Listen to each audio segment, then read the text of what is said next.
Hello friends, today we'll be discussing about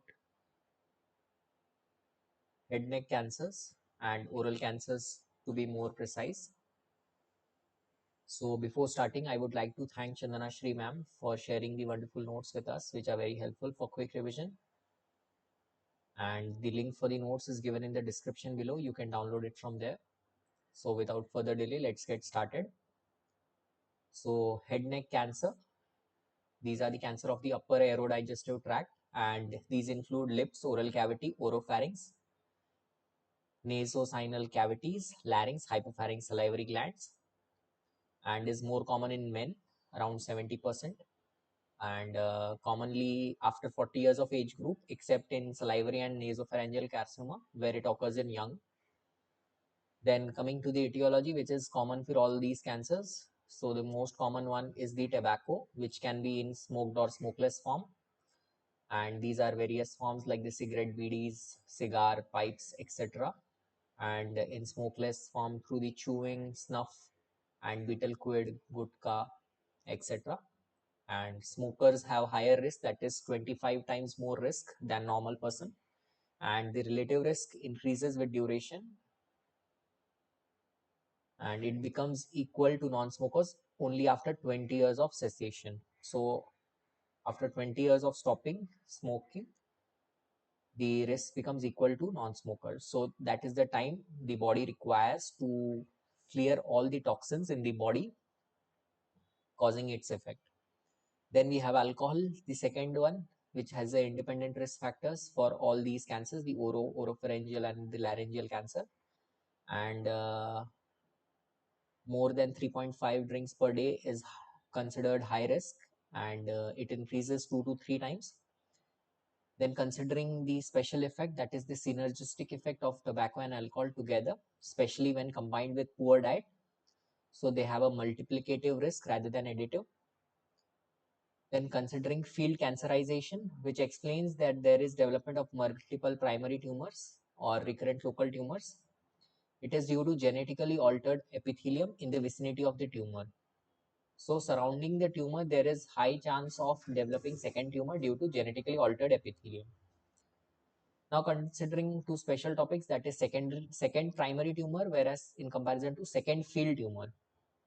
So when a tumor develops away from 2 centimeter from the index tumor after 3 years or more from the first malignancy. This was given by Warren and Gates. So it was Warren-Gates criteria. So the two tumors are distinct with possibility of second tumor being metastasis from the first is excluded, and genetic markers are different, and second primary may develop in head, neck or elsewhere. Then the second field tumor, where the second tumor is derived from the same genetically altered mucosal field as the primary tumor, and the genetic markers are similar. So this is similar tumor. Second tumor derived from the same genetically altered mucosal field as the primary tumor. Thirdly, HPV infection, that is HPV-16, which is cause for oropharyngeal cancer. EBV infection, which is for nasopharyngeal cancer. Then the occupational exposure, asbestos, pesticide, wood, leather, cement, etc. Immunosuppression due to HIV or organ transplant, and syndromes like Guillain-Barré, Fanconi, and Plummer-Vinson. Then P53 mutation, CDKN2A mutation, EGFR amplification, and microsatellite instability. Considering HPV,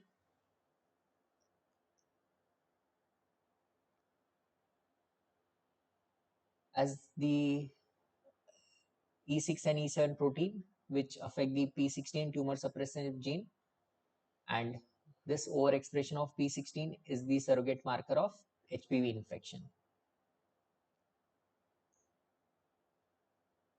Then the histology most commonly is the SCC, otherwise it can be lymphoepithelioma, spindle cell carcinoma, verrucous carcinoma, undifferentiated carcinoma, adenocarcinoma, lymphoma, etc.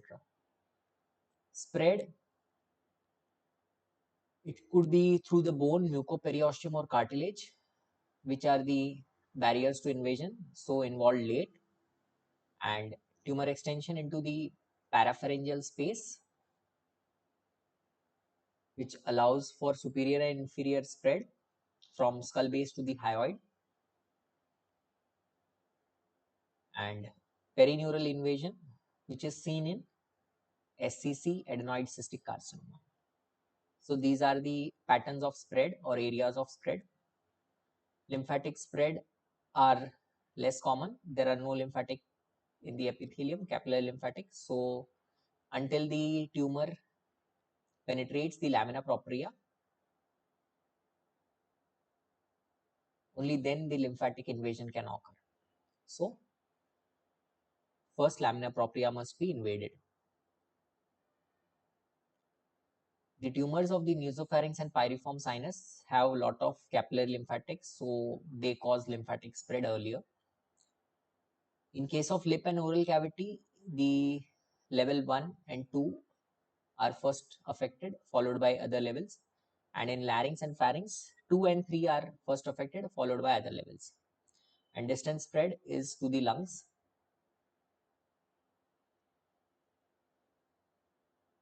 The common aspect of the TNM staging is same for head neck tumor, with some exceptions to the nasopharyngeal and P16 negative oropharyngeal cancer.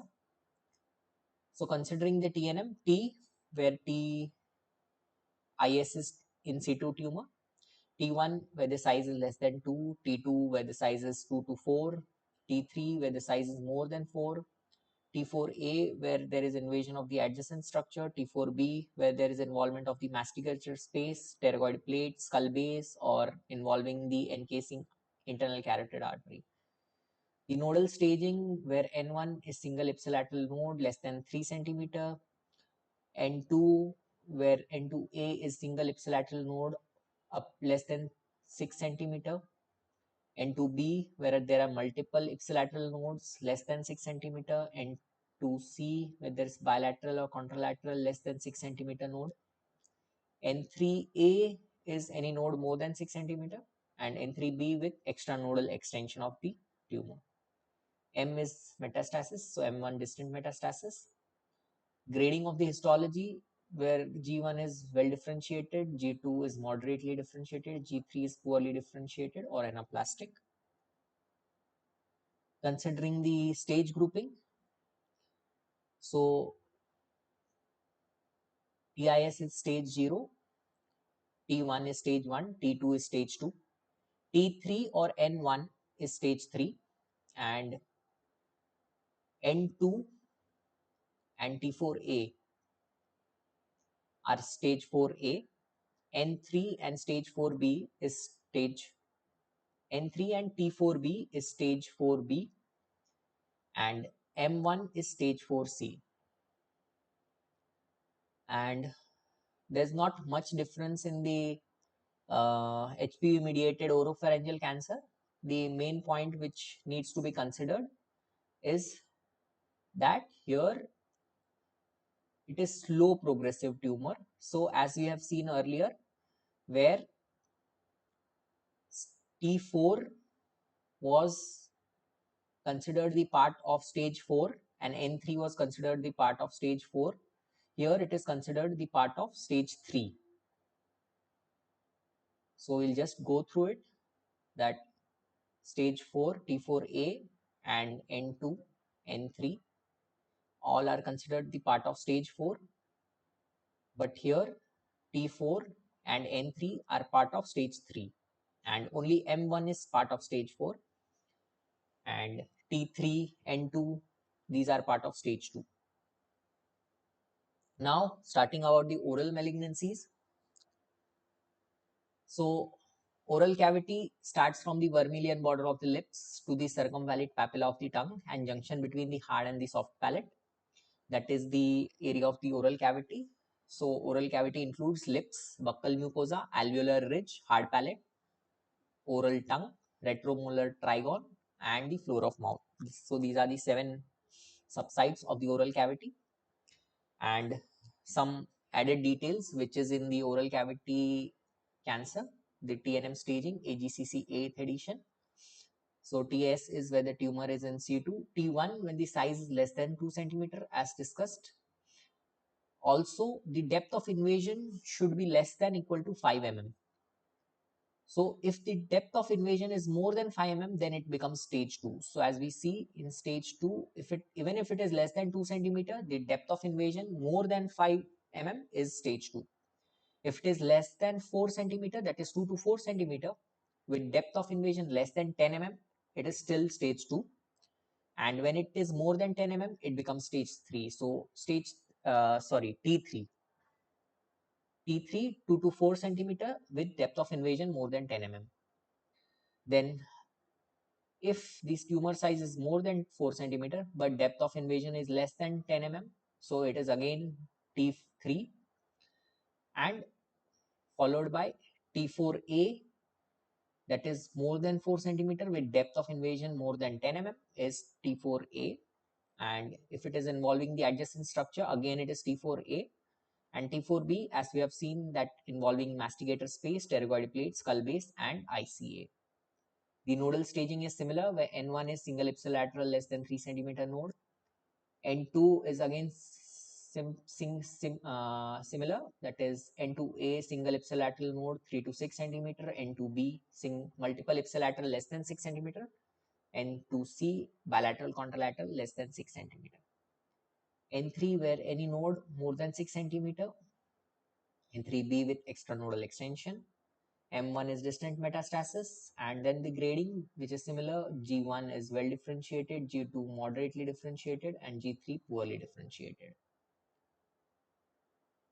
Then we have the stage grouping of tumors, that is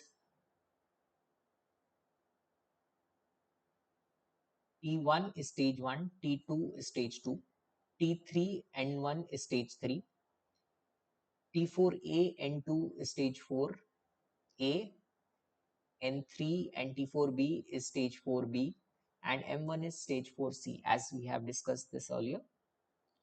Then approaching the oral malignancy, history and physical examination, which includes the most importantly oral cavity and tobacco exposure, biopsy from the lesion, then comes the imaging, for which MRI is better than CT,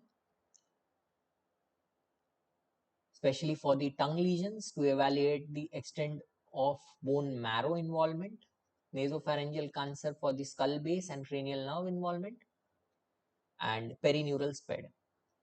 And we consider CT when we have to think about cortical bone or periosseal invasion or laryngeal cartilage involvement.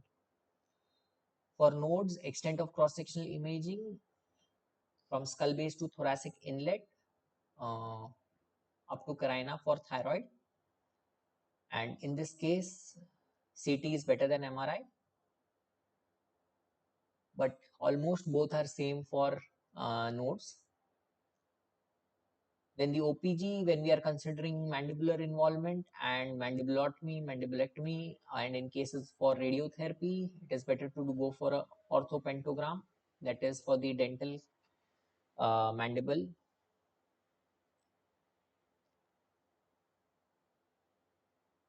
So distant mets, we go for FDG PET, CT thorax, which may be needed. Now considering some pre-cancerous, pre-malignant lesion of the oral cavity. So first of all, we should differentiate what are pre-malignant lesion and pre-malignant condition. So pre-malignant lesion, so these are morphologically altered tissue in which the oral cancer is more likely to occur than the other normal counterpart. So in comparison to other normal area, this lesion can have higher chances of oral cancer. And what is pre-malignant condition? So it is a generalized state which increases the risk of cancer, and it could be any part, not just the existing lesion part. So we'll see these in detail. Some histological characters of these epithelial precursor lesion, that is squamous cell hyperplasia, dysplasia, could be mild, moderate, severe, and carcinoma in situ. and some morphological types which are just descriptive terms with no histological correlation. So we have two, that is leukoplakia and erythroplakia. So what is leukoplakia? It is just a white patch of plaque which cannot be removed or rubbed off, and it also cannot be characterized clinically or pathologically as any other disease. So it is not something else and it cannot be removed. It's just a white patch of plaque. So types, it could be homogeneous, not non-homogeneous. And homogeneous is uniform thin white area and may not alternate, may or may not alternate with normal mucosa. So it may be associated with normal mucosa or may not be associated with normal mucosa in the side. And the non-homogeneous,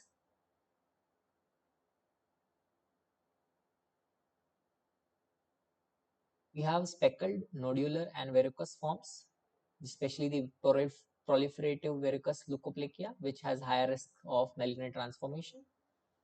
Also, chronic hyperplastic candidiasis often presents as speckled leukoplakia, which is the non-homogeneous type. These have the risk. Then the erythroplakia, which is red patch and cannot be otherwise characterized and cannot be labeled as some other issue pathologically or clinically. And these have higher chance of cancer, that is 51% chance for SCC, 40% chance in cancer in situ, and 10% chance of dysplasia. Now considering the pre-malignant condition, the precancerous condition, which has the chance of increased cancer risk in any part of the oral cavity, not just the pre-existing lesion. So what are these? So this is sideropenic dysphagia, which has epithelial atrophy associated with iron deficiency and can cause cancer, and it is associated with Plummer-Windsor-Peters and Kelly syndrome. Then lichen planus, which is chronic mucocutaneous immune inflammatory condition. Then oral submucous fibrosis,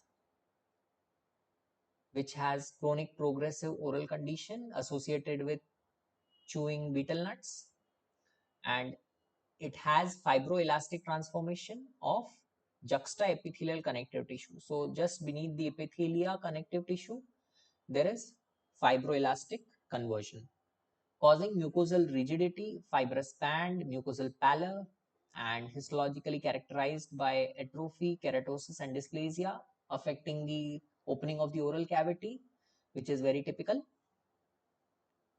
Then the xeroderma pigmentosum, which is increases the risk for cancer tongue.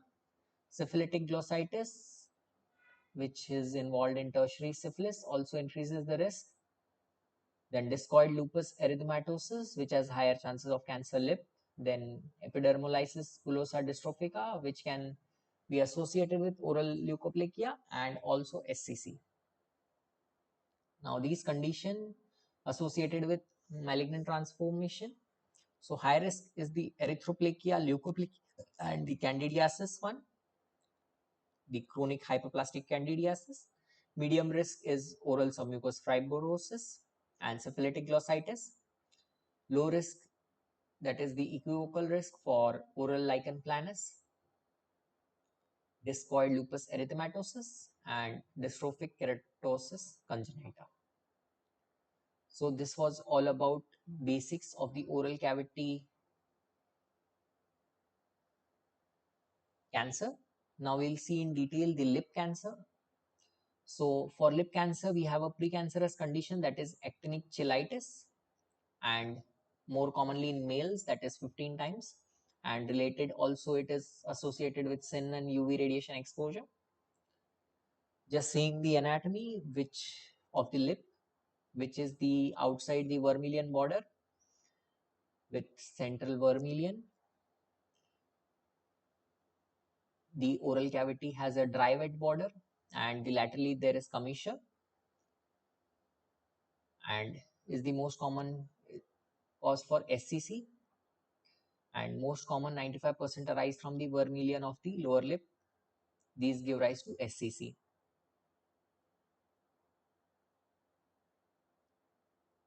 And anatomically, these have stratified non-keratinized squamous epithelium. Muscle is orbicularis oris. Blood supply from the labial arteries, which is a branch of facial artery, both superior and inferior labial arteries. Sensory is upper lip by the infraorbital and lower lip by the mental, branches of the trigeminal nerve, mandibular branch.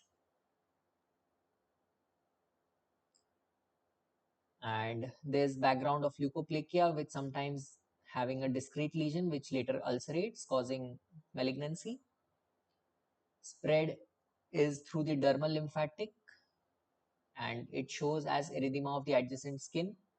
Deeper invasion, which will result in induration and involvement of the orbicularis muscle, and over time it will involve the commissures, buccal mucosa, mandible, and the mental nerve.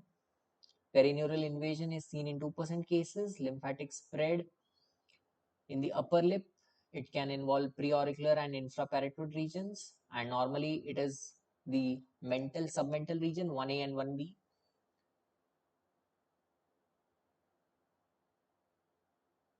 Followed by internal jugular chain, that is the 2-3 levels.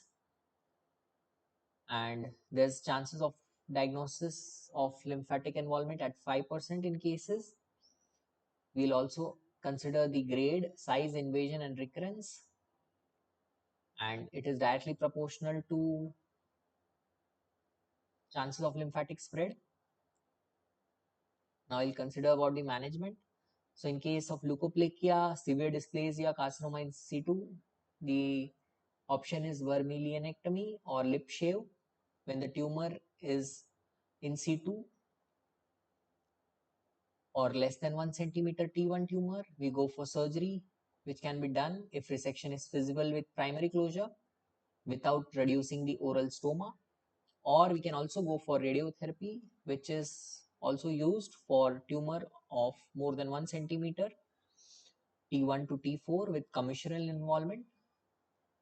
So radiotherapy, cosmetic and functional advantage over surgery, provided that there is no bony involvement or substantial loss of normal tissue. So it is a better choice, as in this case, if there is bone involvement with substantial tissue loss, we will have to go for surgery with reconstruction.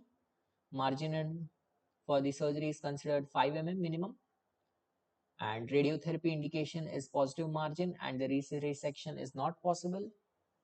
Perineural or lymphovascular invasion, definitive radiotherapy considering the upper lip commissure and higher size tumor. Clinical node negative, we go for observation or radiotherapy in high risk cases. If there is node positive, we go for comprehensive radical or modified radical neck dissection, delayed neck dissection. So now we'll be seeing about the principles of surgery for lip cancer. When there is involvement of the lateral lip with small defects, we'll go for excision, that is wedge excision, where we have angle to blend to the chin crease. As you can see in the diagram, the scar will blend to the chin crease, or W-shaped excision for slightly larger lesion. Then we have a step advancement flap or Johnson flap for these small defects. For large defects,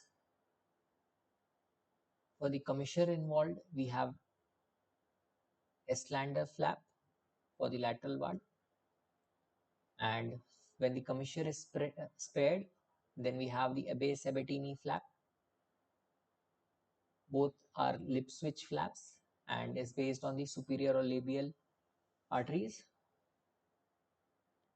Then for central lip defects, we have in the upper lip, we have Webster flap, and in the lower lip, we have Bernard flap.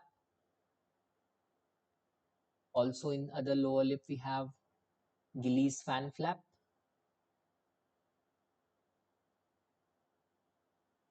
And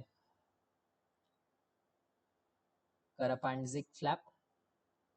And lastly, the gate flap, which involves the bilateral nasolabial island flaps. So these are some of the techniques and principles for lip surgery in lip cancer. Now coming to the tongue.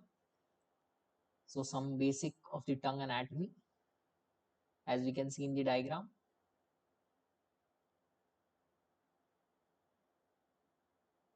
The tongue has the anterior 2/3 part, which has most of the which is the mobile part of the tongue, and has median sulcus in the between, and posteriorly it is bounded by sulcus terminalis, behind which is the base of tongue, and the junction of the sulcus terminalis and the median sulcus is the foramen cecum, and anteriorly around the tip is the fungiform papilla, and laterally we have the foliate papilla, and between the median sulcus and the foliate papilla is the filiform papilla, and posteriorly near the sulcus terminalis we have circumvallate papilla. Then behind the sulcus terminalis we have the base of tongue, which has lingual tonsils, and besides that is the palatine tonsil with two arches, that is palatoglossal arch and palatopharyngeal arch. Palatoglossal arch is anteriorly, palatopharyngeal arch is posteriorly, and just below, behind the base of tongue is the vallecula, followed by epiglottis, opening into the airway. Then something about the embryology of tongue, where the tongue develops from the tuberculum impar and the hypobranchial eminence.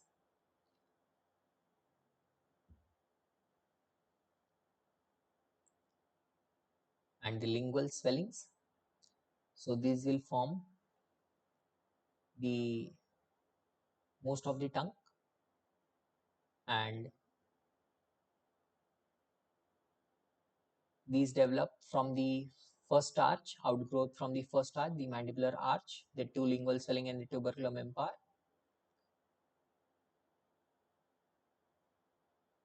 The lingual swelling and the tuberculum impar gives rise to the anterior 2/3 of the tongue from the first arch, which is oral tongue, which is mobile part, and it is having special sensation from the coda tympani nerve and general sensation from the mandibular nerves, lingual nerve in the posterior 1/3 of the tongue, which develops from the hypobranchial eminence. From the third arch, it is given by glossopharyngeal nerve, and epiglottis, which is also the part from the hypobranchial eminence, caudal part, from the fourth arch, and is supplied by the vagus nerve, superior laryngeal branch. Muscles of the tongue are derived from occipital myotomes. Then we have innervation of tongue from the hypoglossal nerve, 12th cranial nerve. The arterial supply is by the lingual arteries, which is the branch of external carotid artery. Muscles of the tongue, which are the intrinsic muscle and the extrinsic muscle. Intrinsic muscle altering the shape, which are superior longitudinal, inferior longitudinal, transverse and vertical. And extrinsic muscle which alter position, which is genioglossus, styloglossus, hyoglossus, palatoglossus. Innervation of these muscles are mostly by the palatoglossal nerve, except palatoglossus, which is innervated by the pharyngeal branch of the vagus. And hypoglossal nerve supplies most of the muscles of the tongue except the palatoglossus. Apart from that, geniohyoid muscle, infrahyoid strap muscles, through the ansa cervicalis, which includes sternothyroid, sternohyoid, thyrohyoid, and omohyoid. Then considering the lymphatic drainage of the tongue, so there is a cross supply and very rich in lymphatic network. So there is early lymphatic spread.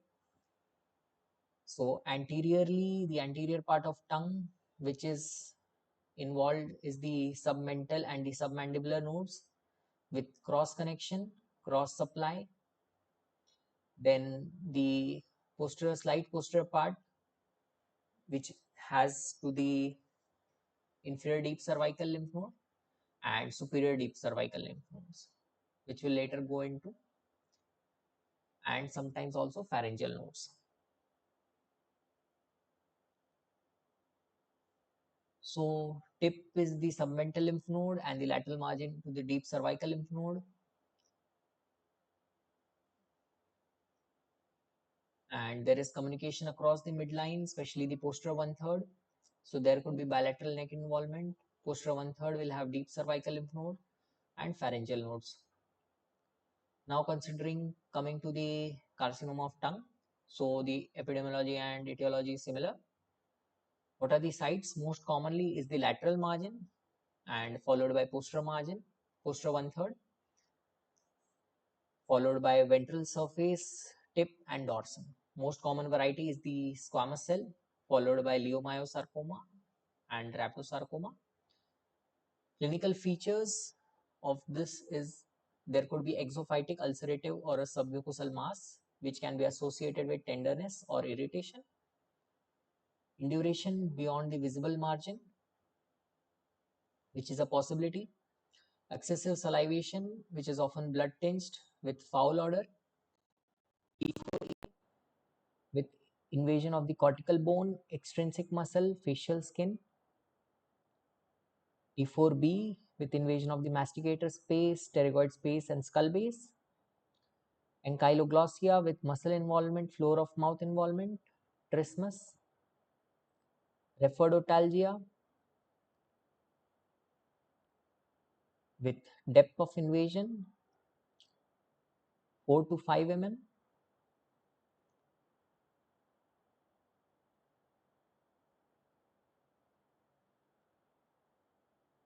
So when there is depth of invasion is more than 5 mm, there are higher chance of lymph node metastasis. Then coming to the management.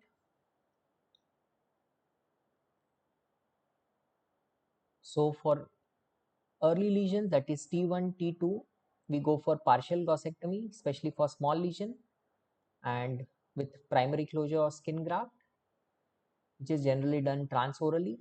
Margin we take is around more than 5 mm. Ideally, it should be 1 to 2 centimeter. For larger lesion, more than 2 centimeter, we go for hemiglossectomy with flap reconstruction. And T2, T3 with advanced lesion, moderately advanced lesion, we add post-op radiotherapy and chemoradiotherapy.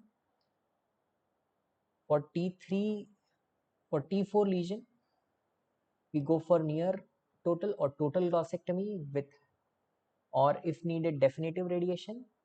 There will also be need of mandibulectomy.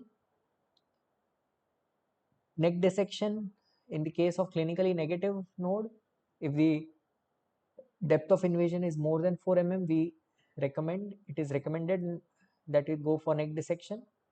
And if floor of mouth is involved, even with depth of invasion of more than 2 mm, there should be neck dissection.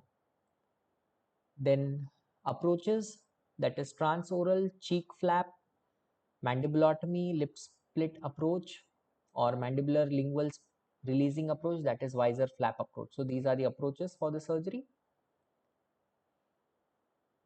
Now considering the floor of mouth. So for floor of mouth, the management we have is for early region, the best is surgery and radiotherapy equally effective for T1, T2 lesion, but surgery is better because radiotherapy has complications. And method is wide local excision, especially for less than 5 mm lesion, and technique through the transoral route approach with 1 centimeter margin. And for T1 lesion, we can also go for brachytherapy. For moderately advanced lesion, we may need rim resection or marginal mandibulectomy or segmental mandibulectomy with flap, osteomyocutaneous flap, followed by radiotherapy and chemoradiotherapy, and followed by neck dissection.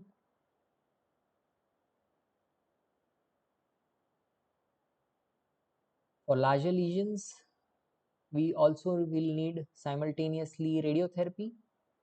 For advanced lesion, it is primarily chemoradiation or radiotherapy.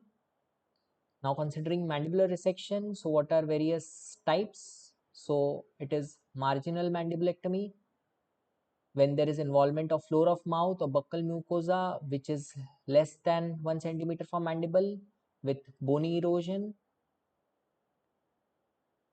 of the mandible. So types of marginal mandibulectomy is marginal mandibulectomy, reverse marginal mandibulectomy, horizontal mandibulectomy, vertical, sagittal, oblique. These are types of marginal mandibulectomy. Then segmental mandibulectomy, where there is gross bony invasion with inadequate bone remnant with marginal mandibulectomy less than 1 centimeter height, that is the pipe stem mandible. So types are the anterior, lateral and posterior segmental mandibulectomy. Then third is partial mandibulectomy, starting from the mental foramen to the anterior condyle,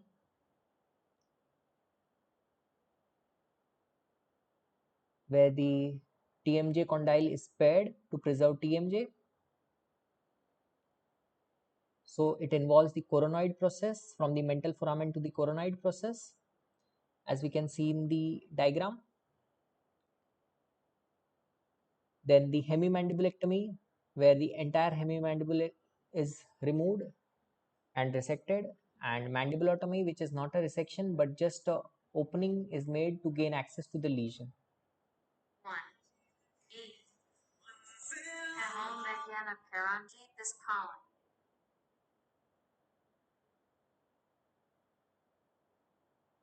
1. 8. This column.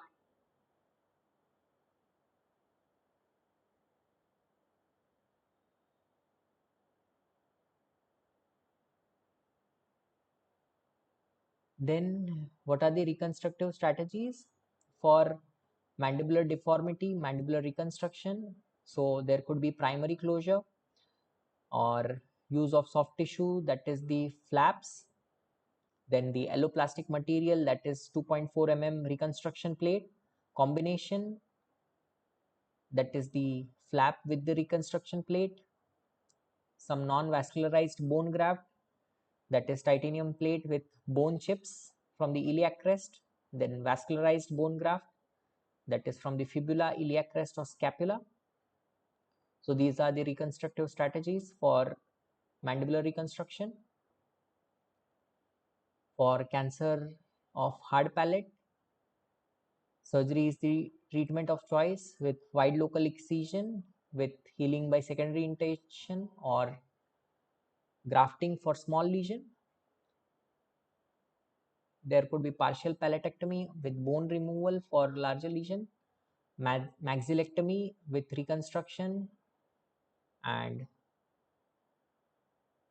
the incision is the lateral rhinotomy incision with Weber-Ferguson extension, as we can see in the diagram. The types could be limited maxillectomy, partial maxillectomy, or total maxillectomy.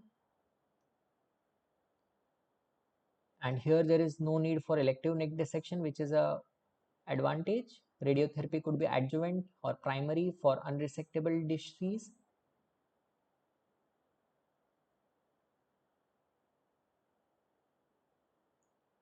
For carcinoma of the buccal mucosa,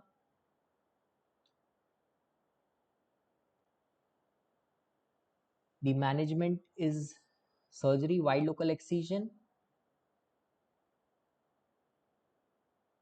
and here the approaches are peroral, cheek flap, midline lip split and angle split.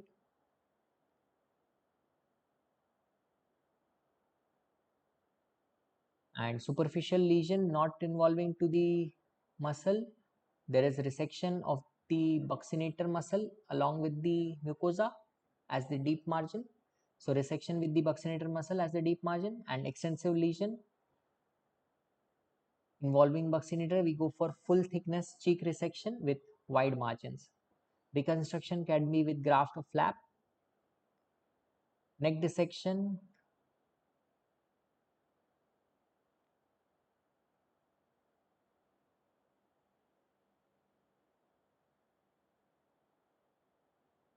For the nodal metastasis, either clinical or imaging, for T3, T4 cancers done specially, or T1, T2 cancer with poor differentiation or tumor thickness more than 4 mm, and mandibular resection if there is close abutment or involvement of the mandible. Also, there could be composite resection depending on the scenario.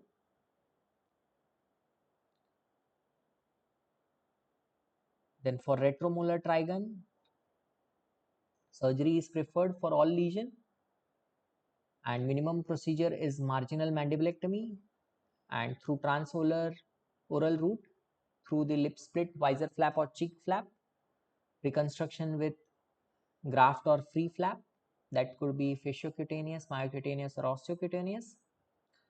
For the neck dissection, T2 to T4 clinically N0 patient, there should be elective supraomohyoid neck dissection or even radiotherapy. For positive, there will be modified radical neck dissection. Radiation, primary radiotherapy for early lesion, but there's risk of trismus, bone exposure and recurrence, and adjuvant therapy for bone invasion and nodal mets.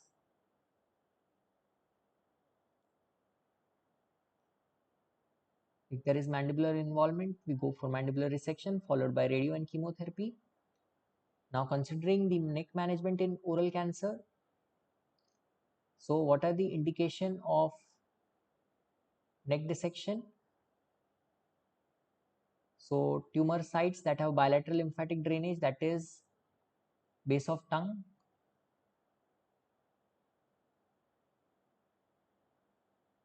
palate, supraglottic larynx and hypopharynx, and advanced lesion of tongue, floor of mouth, alveolus, or goes to or crossing the midline.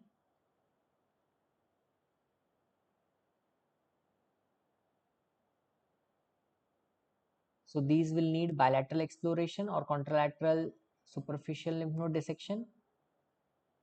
So what are the indication for elective neck dissection? So depending on the risk of occult metastasis, which will be assessed by depth of invasion. So if this depth of invasion is more than 4 mm, it is strongly considered that we go for elective neck node dissection, especially when we are not giving radiotherapy. For 2 to 4 mm, we can have a clinical correlation of the scenario, and in less than 2 mm, only in highly selected situation. So a rough guideline for N0, we go for selective neck dissection for oral cavity 1, 2 and 3, for oropharynx 2, 3 and 4. For N1 and 2, we go for comprehensive neck dissection, that is selective or comprehensive, which could be either selective above 1 or the comprehensive modified radical neck dissection, and N3 we go for comprehensive, that is modified radical neck dissection. We'll see neck dissection in detail in later. So this was all about today's topic, oral cavity cancer and its management. Hope it has been understood and will be easy to revise. Thank you for watching. Keep studying and keep growing. Please like, share and subscribe. Never give up because great things take time. Thank you. See you in the next video.